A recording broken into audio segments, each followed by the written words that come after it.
नारायण निवासाय नित्याय परमात्मा बलभद्र सुभद्राभम जगन्नाथ रमण काली महाप्रभु को कुशाभिषेक होता रामचंद्र महाप्रभु जाते पुरी महाराज आसते मंदिर अभिषेक होता से सकाशे आज नीति विलम्ब अच्छी बर्तमान पितृ महापुत्र सकाल 7 सुधा आसी पहुँचू आउ महाप्रभुर आज बहुत नीति अच्छी 7 पितृ महापुत्र पहुँचे मंदिर खोला हे बहुत नीतिकांति आज संक्रांति आज कल पहले शेष होगा आज पहले शेष दिन बहुत बड़ दिन सब भक्त आसतु महाप्रभु दर्शन करूँ ये नवेदन आम अनुभूति कौन कहूँ मुझे छोटिया सेवक महाप्रभुर मोर कल्पवट मूल बटनाथ मंदिर से पाली अच्छी 6टार सेवायत बाकी हरिशद्र मंदिर पूजा सेवा करुँची महाप्रभु बहुत अनुभूति देते बहुत अनुभूति कहले आखि लुह पलि आसी एमती अनेक अनुभूति एमती बेले बेले राति 2टारे शोला हो जाए सकाल पाली हे बहुत कम संसार थाए सब छाड़ी तथापि महाप्रभु केमी उठे दिखती सी निजे उठे दिखती आ से क्या सेवा करी कि ना सब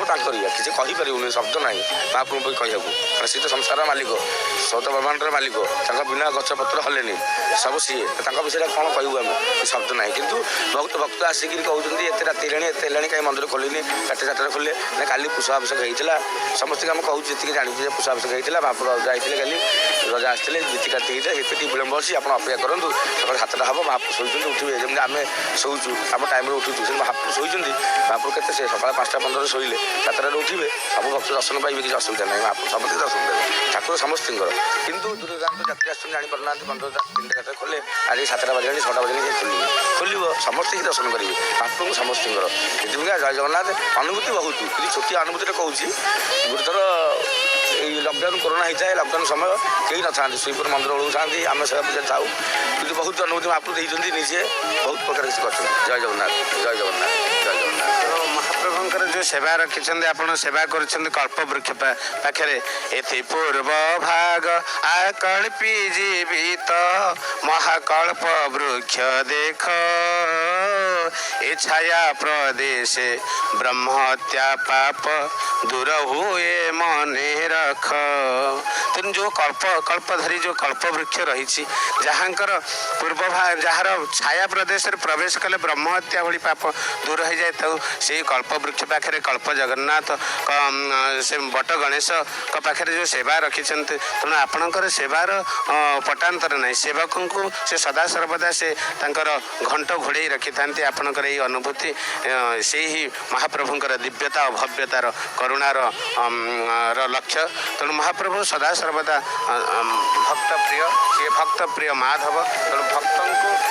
जी अति निबिड़ भाव प्रिय भावती से भावना को आप निश्चित भाव अनुभव कर जय जगन्नाथ कल्पवृक्ष कल्पवट कल्प लगी हाट सब देवादेवी से भेट से आमर जाति पहुड़ हो जाए चिंता कर महाप्रभु शुणु महाप्रभु भी शुणु रामेश्वर बद्रीनाथ द्वारिका जगन्नाथ धाम रामेश्वर महाप्रभु स्नान कले बद्रीनाथ में पूजा पाठ कले ये महाप्रभु 56 भोग खाइए तापर द्वारिका जाके स्नान करेंगे कल्पवट महात्मा हूँ जे कल्पवट तार तो किसी कल्पना ना से ना कल्पवट बुझे तो 4 जुगर गछ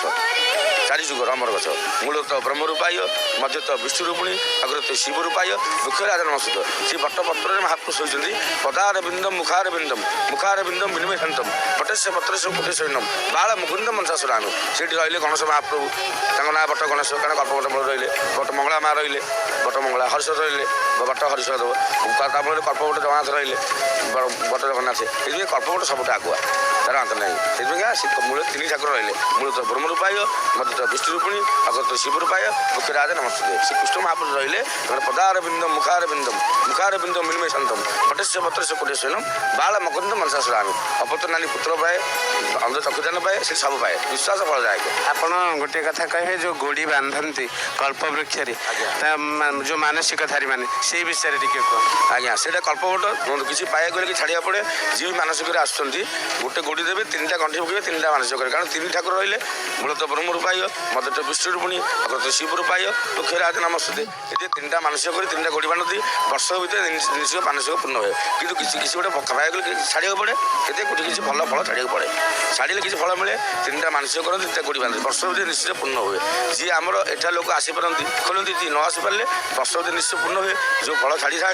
छोट छुआ ठाकुर मानसिक पूर्ण होगा आप आसिले से फल भोग लगे आप बांटी ଆସିପାରିବେ ଖାଇପାରିବେ। ନ ଆସିପାରିଲେ ଆପଣ ଘର ପାଖରେ ତୁଳସୀ ଗଛ ଥିବ କି କୃଷ୍ଣ ମନ୍ଦିର ଥିବ ଭଗବାନଙ୍କ ମନ୍ଦିର ଥିବ